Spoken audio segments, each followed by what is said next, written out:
ரணில் விக்ரமசிங்க சிஐடியினரால் அதிரடி கைது.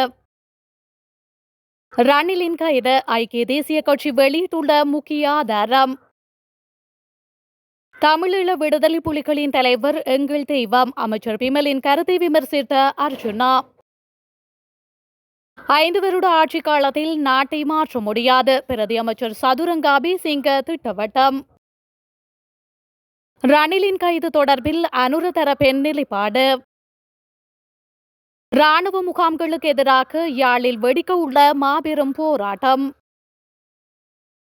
தமிழ் மக்களை அச்சுறுத்தும் பயங்கரவாத தடை சட்டம் வெளிவிவகார அமைச்சரின் அதிரடி அறிவிப்பு.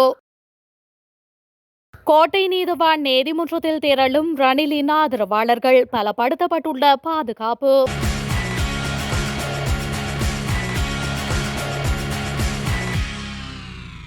முன்னாள் ஜனாதிபதி ரணில் விக்ரமசிங்க குற்றப்புலனாய்வு திணைக்களத்தினரால் கைது செய்யப்பட்டுள்ளார். முன்னாள் ஜனாதிபதி ரணில் விக்ரமசிங்க இன்று நீதி குற்றப்புலனாய்வு பிரிவுக்கு வாக்குமூலம் அளிப்பதற்காக முன்னிலையாகியிருந்தார். அவரது பதவிக்காலத்தில் அமெரிக்காவிற்கும் பின்னர் இங்கிலாந்திற்கும் பயணம் மேற்கொண்டார். இந்த நிலையில் இங்கிலாந்தின் பயணத்தின் ஒரு பகுதி தனிப்பட்ட காரணங்களுக்காக மேற்கொள்ளப்பட்டதாகவும் ஆனால் அரசு நிதியிலிருந்து நிதியளிக்கப்பட்டதாகவும் ரூ.16.9 மில்லியன் செலவாக்கியதாகவும் போலீசார் தெரிவித்த நிலையில் அது தொடர்பிலான விசாரணைக்காகவே அழைக்கப்பட்டிருந்தார். விசாரணையின் ஒரு பகுதியாக முன்னாள் ஜனாதிபதியின் செயலாளராக இருந்த சாமநேக நாயக்க மற்றும் ரணிலின் தனிப்பட்ட செயலாளராக இருந்த சாண்டா பெரேரா ஆகியோரிடம் போலீசார் ஏற்கனவே வாக்குமூலம் பெற்றுள்ளமையும் குறிப்பிடத்தக்கது. முன்னாள் ஜனாதிபதி ரணில் விக்ரமசிங்க கைதானதை தொடர்ந்து அவர்களுக்கு வழங்கப்பட்ட அழைப்பின் நகலை ஐக்கிய தேசிய கட்சி அதிகாரப்பூர்வமாக வெளியிட்டுள்ளது. பல்கலைக்கழக துணைவேந்தர் பேராசிரியர் ஜான் ராஃப்ரேரி கையொப்பமிட்ட அழைப்பிதழ் ஜனாதிபதி விக்ரமசிங்க மற்றும் முதல் பெண்மணிக்கு அனுப்பப்பட்டது.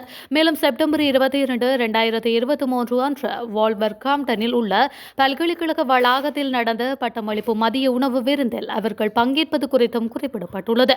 விக்ரமசிங்க அரசு நிதியை முறையற்ற முறையில் பயன்படுத்தவில்லை என்று கட்சி வலியுறுத்தி குற்றச்சாட்டுகளை அவர் முன்பு மறுத்ததை மீண்டும் வலியுறுத்தியுள்ளது.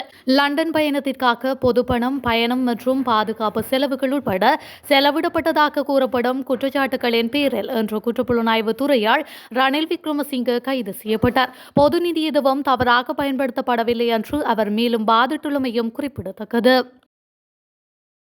கைது செய்யப்பட்ட முன்னாள் ஜனாதிபதி ரணில் விக்ரமசிங்க கொழும்பு கோட்டை நீதிவான் நீதிமன்றத்திற்கு அழைத்து வரப்பட்டுள்ள நிலையில் முன்னாள் அரசியல்வாதிகள் பலரும் நீதிமன்ற வளாகத்திற்கு வருகை தந்துள்ளதாக தெரிவிக்கப்படுகின்றது. அதோடு முன்னாள் ஜனாதிபதியின் ஆதரவாளர்கள் ஏராளமானோர் நீதிமன்ற வளாகத்தில் குவிந்துள்ளதாகவும் தெரிய வருகின்றது. இதன் காரணமாக கோட்டை நீதிவான் நீதிமன்றத்தில் பாதுகாப்பு பலப்படுத்தப்பட்டுள்ளமையும் குறிப்பிடத்தக்கது. குற்ற செயல்களில் ஈடுபட்ட அனைவரும் தராதரம் பாராது சட்டத்தின் முன் நிறுத்தப்படுவர் என்ற வாக்குறுதி நிறைவேற்றப்படுவதாக அரசாங்கம் தெரிவித்துள்ளது. பொது பாதுகாப்பு அமைச்சர் ஆனந்த் விஜயபால இந்த விடயத்தினை தெரிவித்துள்ளார். முன்னாள் ஜனாதிபதி ரணில் விக்ரமசிங்க கைது செய்யப்பட்ட விவகாரம் தொடர்பில் சற்று முன்னர் நாடாளுமன்றில் இதனை அவர் தெரிவித்துள்ளார். குற்றமிழைத்தவர்கள் தராதரம் பாராது சட்டத்தின் முன் நிறுத்தப்படுவர் என்ற எமது வாக்குறுதி நிறைவேற்றப்பட்டுள்ளது என்றும் அவர் குறிப்பிட்டுள்ளார். உயிர் ஞாயிறு குண்டு தாக்குதல்கள் உள்ளிட்ட பாரதூரமான குற்ற செயல்கள் தொடர்பிலான விசாரணைகளும் முன்னெடுக்கப்பட்டு வருவதாக அவர் தெரிவித்துள்ளார். ஊடகவியலாளர் பிரகீத் எக்னெலிகொட கொல்லப்பட்ட சம்பவம் தொடர்பான விசாரணைகள் முன்னெடுக்கப்பட்டு வருவதாகவும் தெரிவித்துள்ளார். மேலும் ஊடகவியலாளர் கேட்னோயார் தாக்கப்பட்ட சம்பவம் குறித்த விசாரணைகள் பூர்த்தியாகியுள்ளதாகவும் ஆனந்த விஜயபால நாடாளுமன்றில் குறிப்பிட்டுள்ளார்.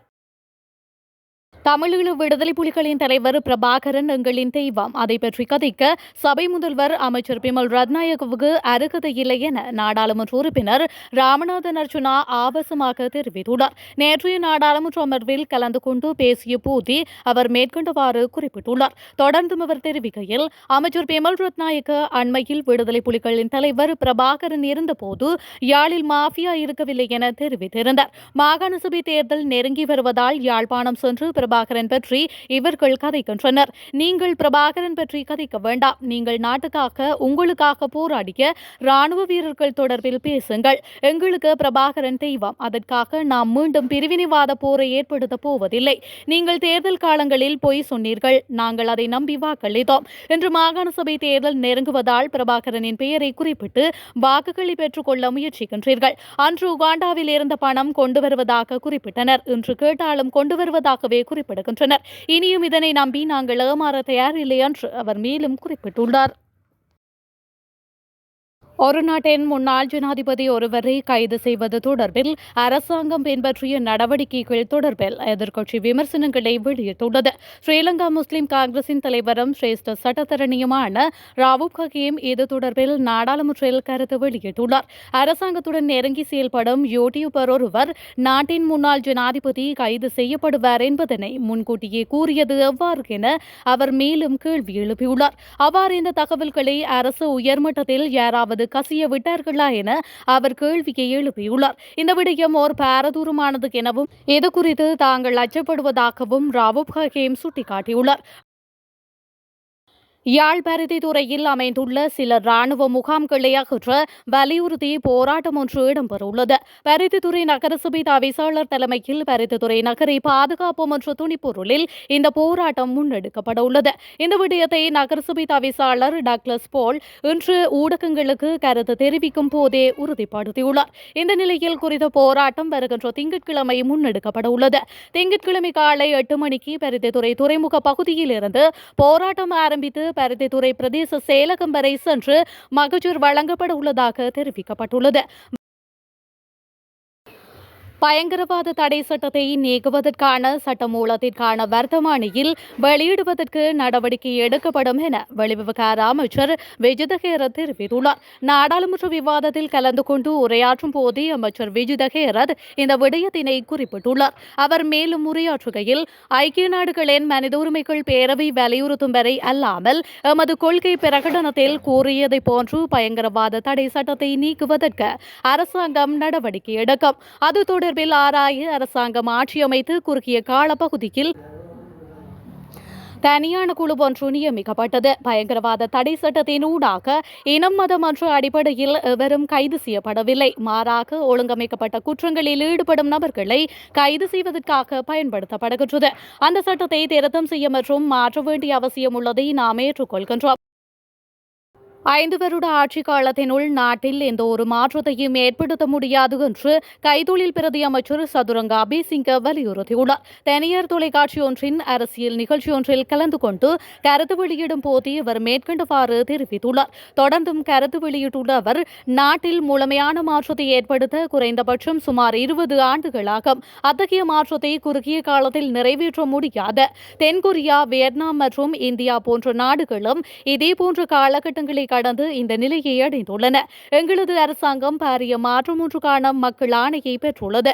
எனினும் 5 வருட குறுகிய காலத்தில் எந்த மாயாஜால அரசியலையும் எதிர்பார்க்கக்கூடாது. இந்த அரசியல் கலாச்சாரத்தை மாற்றினால் இந்த முழுமையான மாற்றத்தை நோக்கி நாம் நகர முடியும். சிறிய மாற்றங்களுக்காக நாங்கள் அதிகாரத்தை எடுக்கவில்லை.